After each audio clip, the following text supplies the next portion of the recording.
The words echoed in my head. You're overreacting. It's just a wedding. My mother's dismissal cut deeper than I ever expected. My hands shook as I stared at my phone. On the screen, my brother Daniel beamed in his wedding suit, surrounded by family, old friends, even neighbors. Everyone, except me.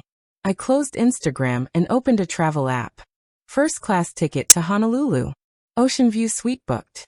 For the first time in my life, I chose myself. I'm Alex, 34, a graphic designer from Seattle. The brother who stayed up with Daniel after breakups. The one who let him crash on my couch for 2 years, no rent. The one who helped cover his college tuition. The one who gave up weekends, sleep, and dreams to show up whenever he called. And yet, when Daniel posted, "We only invited the people who truly matter" under his wedding photos, my name wasn't on that list. My chest felt hollow as I scrolled through photos of cousins, neighbors, even his high school coach smiling at the beachside ceremony. "It's just a wedding," my mom repeated when I called her, my voice shaking. "Don't make this a big deal, Alex." That one sentence made everything crystal clear. Not the guest list. Not the awkward questions from relatives. It was my mother, who always demanded I sacrifice everything for family, brushing off my feelings like they meant nothing. That night, while the family group chat buzzed with wedding photos and inside jokes, I posted a screenshot of my Honolulu booking. Caption: "Sometimes family isn't where you're born, it's where you finally breathe." 20 minutes later, 10 missed calls. Honolulu welcomed me with warm winds and quiet.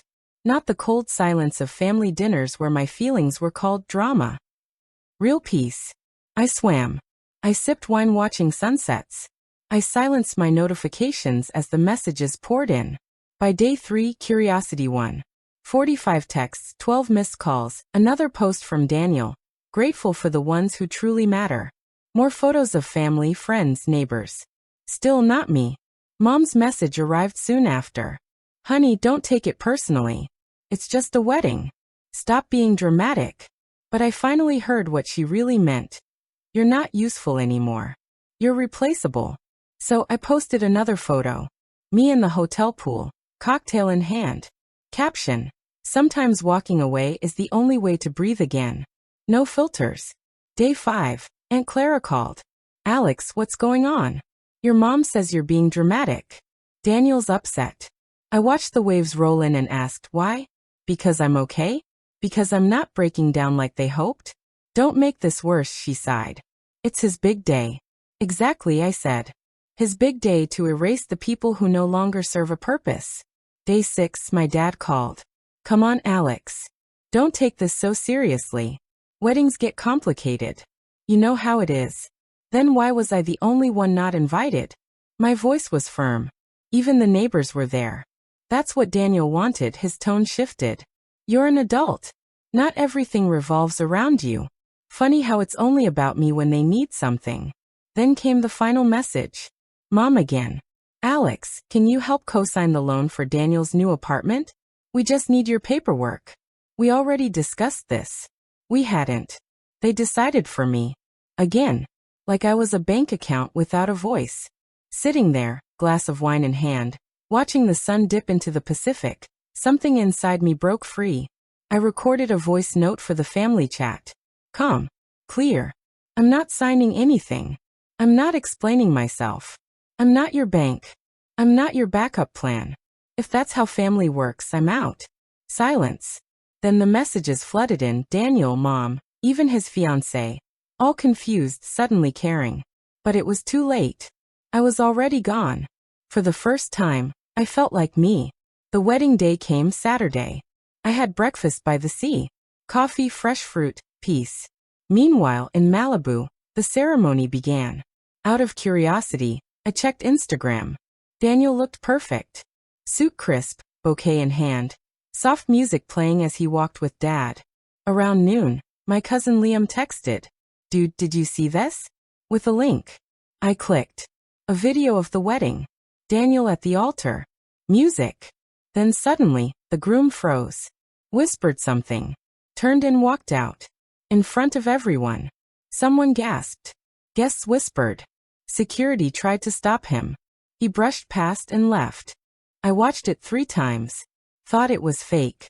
but different people posted it. It was real.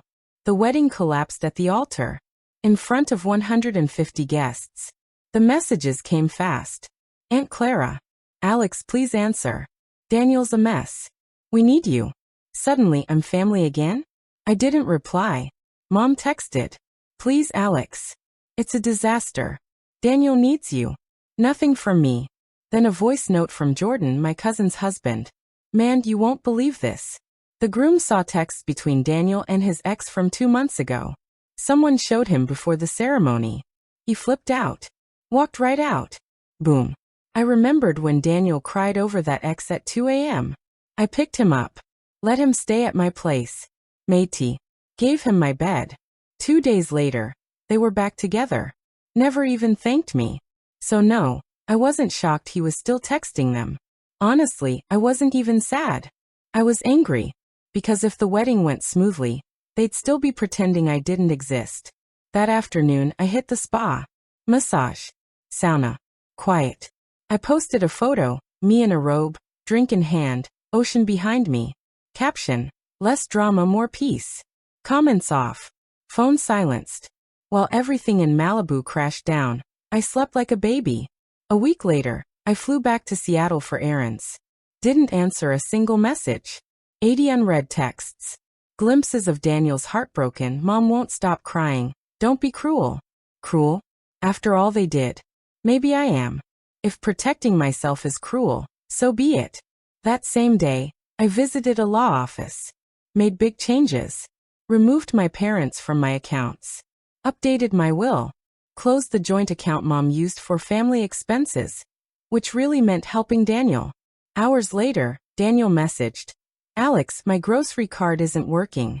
Did something happen? I replied. Account closed. No explanation. I didn't owe one. Next step? Boundaries. Someone rang my doorbell, Mom. 8 a.m. I opened the door in my robe, coffee in hand. Her usual pour me face. Alex, are you really doing this? We're your family. I paused. Remembered when I told her I felt drained, overwhelmed. Her response? Oh, Alex, don't start with your drama. That hurt.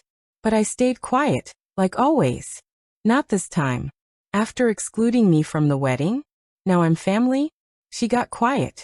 Daniel's not doing well. He won't talk to anyone. That's not my problem, I replied. It stung to say, but it had to be said. Your dad's worried. Where was he when you all decided I didn't deserve a seat at the wedding?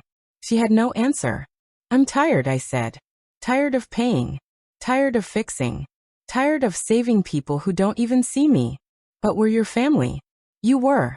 Now, you're just people with the same last name. I shut the door. 2 weeks later, I left Seattle.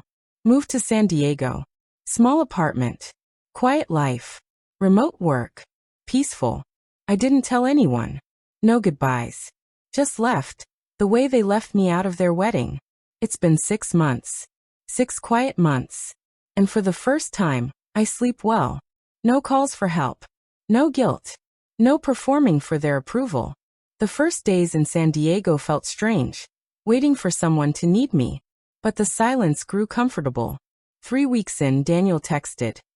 Hey, I know I don't deserve it, but I'm sorry. I read it. Left it on scene. Later, he texted again. I made mistakes. But you were harsh too. I chuckled. Me? Harsh? After everything I gave? After they cut me out? I didn't reply. Not out of spite, but self-respect. Mom emailed. Son, we all make mistakes. Family's all we've got. No, I thought. What we have are choices. And I made mine. A month later, I bumped into them at a San Diego cafe. They were in town. They saw me. Daniel looked away. Dad gave a weak wave. Mom approached. Alex, you won't say hi? I'm busy. You won't talk to your brother? Did he talk to me before cutting me out? Silence. What do you want me to say? That I'm glad to see you? I already have a family. The people who respect me. You had your chance. You lost it. She froze. I turned back to my coffee. Daniel's living with a friend now. No house, I didn't co-sign. Temp job. Anxiety meds. Do I feel bad? A little. But it doesn't undo the years I was his unpaid therapist and ATM. Mom tells everyone I'm going through something. My aunt says she plays the victim now. Sold her car. Quit her gym. No more free money. Dad stays silent. Just like always. A few cousins messaged privately. I get it. But I don't want issues with your mom. Same story. Agree, but only in secret. Me? I'm good. Small apartment. Steady work. I run. I read. I laugh more. No one asks for what I can't give. No one makes me earn love. Today marks 6 months since the wedding. I haven't seen them since. And honestly, I don't miss them. People ask if I feel guilty. The truth? I feel free. For the first time, I feel like me. They used to call me selfish. But they never saw what it looks like when someone finally chooses themselves. If you're thinking about walking away from people who keep hurting you, do it. Don't wait. Peace is priceless. Living only for others?